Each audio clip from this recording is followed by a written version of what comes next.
नाज़रीन, आप लोग ये बात तो जानते हैं कि पिछले 76 सालों में आज तक पाकिस्तान को कोई भी ऐसा लीडर नहीं मिला जिसने पाकिस्तान को ठीक से चलाया हो और इसके अलावा पाकिस्तान को लूटने की कोशिश ना की हो। आप लोग ये बात भी जानते हैं कि क़ौम मुत्तहिदा में पाकिस्तान की कोई भी इज्जत नहीं की जाती और पाकिस्तान को हमेशा ऊंचा करने के लिए जो भी आता है उसको जेल में डाल दिया जाता है और पाकिस्तान की इज्जतों आबरू की हिफाजत किए बगैर इनको सियासत की पड़ी होती है। इसलिए नाज़रीन, आप लोग ये बात भी जानते हैं कि पिछले 76 सालों से पाकिस्तान और उसके अलावा मुल्कों कौम को लूटा जा रहा है और हर बंदा इसको लूटने की कोशिश करता है। लेकिन नाज़रीन, 76 सालों में पाकिस्तान ने कुछ ऐसे सितारे भी पैदा किए हैं जिनको पूरी दुनिया में सराहा जाता है और पूरी दुनिया में इनका नाम चमकता हुआ दिखाई देता है। हाँ नाज़रीन, आज की वीडियो में आपको पाकिस्तान के कुछ ऐसे लोग दिखाने वाला हूँ जिनको पूरी दुनिया में सराहा जाता है और आज तक इनका नाम एक आइडियल के तौर पर भी इस्तेमाल किया जाता है। इसलिए बने रहिए इस वीडियो से। हाँ नाज़रीन, बायोग्राफी ऑफ अर्थ में आप सबको एक नए वीडियो के साथ खुशामदीद कहता हूँ। तो नाज़रीन, अगर हम नंबर 8 पर बात कर चले तो नंबर 8 पर शाहिद खान अफरीदी आ जाते हैं। अगर मैं आपको इनका बताना चलूँ तो ये 1 मार्च 1977 में पैदा हुए थे।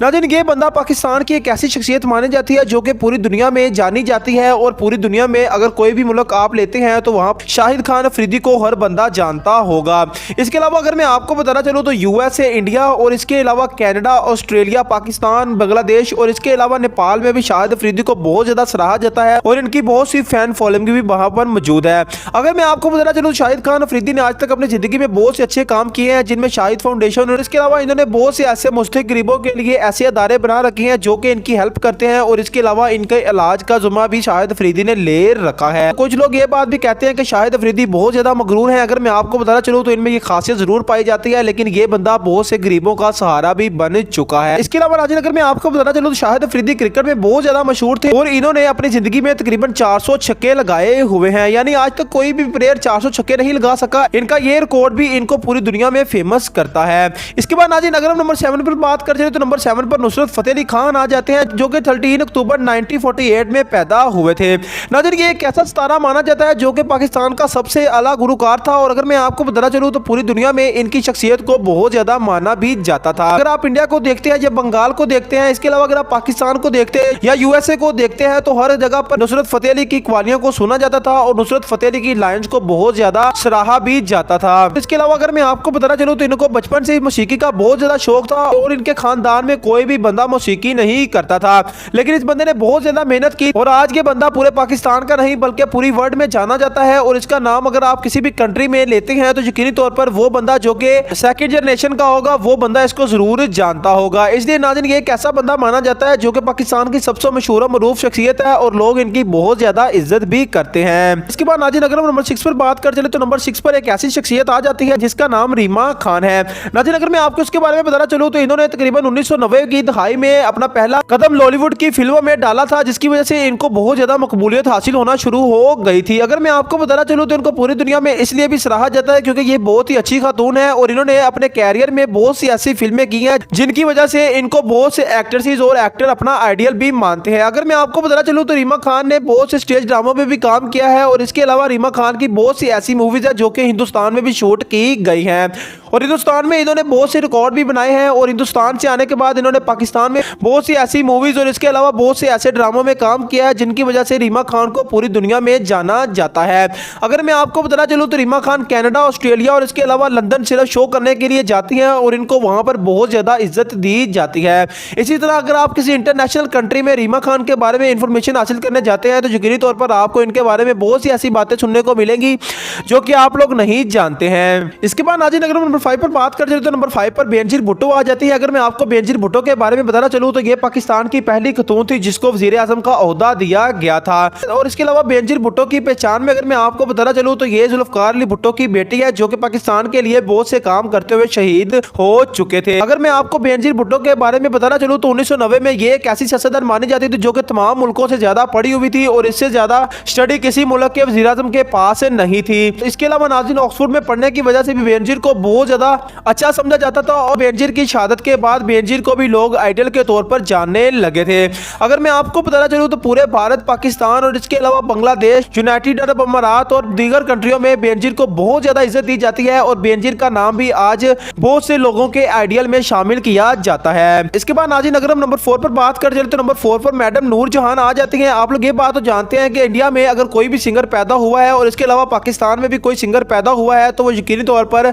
नूर जहान को आइडियल मानने के बाद ही सिंगर बना हुआ है। अगर मैं आपको बताना चलूँ तो इनकी आवाज़ में एक ऐसा जादू था कि पूरी दुनिया में इसकी आवाज़ को सराहा जाता था और बहुत से साइंसदान ये बात भी कहते थे कि वो इनका गला चेक करना चाहते हैं, क्योंकि 80 साल की उम्र में भी इनकी आवाज़ बिल्कुल बच्चों की तरह लगती थी और जब ये अपने सुर लगाती थी तो पूरी दुनिया में इनके गाने को सराहा जाता था। चाहे वो कनाडा हो या लंदन हो, इनकी हर जगह पर कॉन्सर्ट भी किए जाते थे और नूर जहां ने अपने दौर में बहुत ज़्यादा इज्जत कमाई थी और आज भी पाकिस्तान और इसके अलावा दीगर ममालिक में इनको बहुत ज़्यादा इज्जत दी जाती है और भारत और पाकिस्तान के तमाम तर सिंगर नूर जहान को मानते हैं और वो इनको अपने उस्तादों की तरह समझते हैं। अगर मैं आपको बताना चलूँ तो इन्होंने हिंदुस्तान में बतौर अदाकारा के तौर पर भी काम किया है और इसके अलावा अगर मैं आपको बताना चलूँ तो इन जैसा सिंगर आज तक पूरी दुनिया में पैदा नहीं हुआ है और इनकी आवाज़ का जादू भी कोई नहीं चला सकता है। इसके बाद नाज़रीन अगर नंबर 3 पर बात कर रहे तो नंबर 3 पर अब्दुल सत्तार ईदी आ जाते हैं। आपने इस शख्सियत का नाम सुना होगा जो कि आज इस दुनिया में अपनी ऐसी मेहरबानियां करके जा चुकी हैं जिसकी वजह से पाकिस्तान को बहुत से फायदे भी हुए हैं।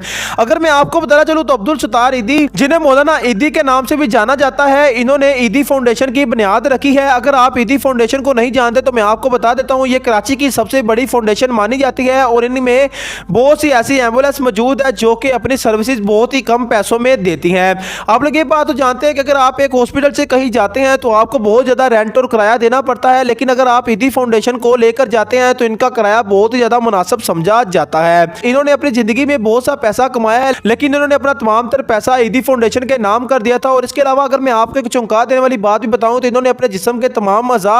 ईदी फाउंडेशन के नाम कर दिए थे। जब इनका वसाल हो जाए तो इनके जिस्म से तमाम तर अज़ा निकाल लिए जाए और इनकी कीमत लगवाने के बाद इनको ईदी फाउंडेशन में दे दिया जाए। इस काम में नाज़रीन की अहलिया बल्कीस भी इनके साथ थी और इन्होंने मिलकर बहुत से ऐसे गरीब लोगों की मदद की थी जो कि पूरे पाकिस्तान में बेसहारा समझे जाते थे। अगर मैं आपको बताना चलूँ तो 2016 में इनकी वफात हुई और इसके बाद 2022 में इनकी अहलिया का भी इंतकाल हो चुका था। इसके बाद नाज़रीन अगर हम नंबर 2 पर बात करते हैं तो नंबर 2 पर आने वाली शख्सियत को आप सब लोग भूल चुके हैं, लेकिन इस शख्सियत को भूलना बहुत ज़्यादा मुश्किल है। अगर मैं आपको बताना चलूँ तो इस शख्सियत को भूलना एक गरदारी भी समझा जाता है, क्योंकि इस शख्सियत का नाम डॉक्टर अब्दुल कदीर खान है। अगर मैं आपको बताना चलूँ तो डॉक्टर अब्दुल कदीर खान पाकिस्तान के वाहिद साइंसदान थे जिन्होंने एटमी ताकत पाकिस्तान को मुतारफ करवाई है। डॉक्टर अब्दुल कदीर खान हिंदुस्तान में पैदा हुए थे और 1947 में पाकिस्तान हिजरत कर गए थे। अगर मैं आपको बताना चलूँ तो इनसे पहले पाकिस्तान की न्यूक्लियर प्रोजेक्ट के बारे में किसी ने भी कोई ख्वाब नहीं देखा था, लेकिन डॉक्टर अब्दुल कदीर खान ने पाकिस्तान को एक एटमी ताकत बनाने की ठान ली थी, जिसकी वजह से इन्होंने बहुत ज्यादा मेहनत की। और अगर मैं आपको बताना चलूँ तो इनकी मेहनत का नतीजा भी निकल आया था, जिसकी वजह से पाकिस्तान ने चागी के मकाम पर अपनी पहली एटमी ताकत को जाहिर किया था। इसके अलावा अगर पाकिस्तान के बानी कायदे आजम के बाद किसी को इज्जत देनी चाहिए तो उनमें सबसे पहले डॉक्टर अब्दुल कदीर खान का नाम लिया जाना चाहिए।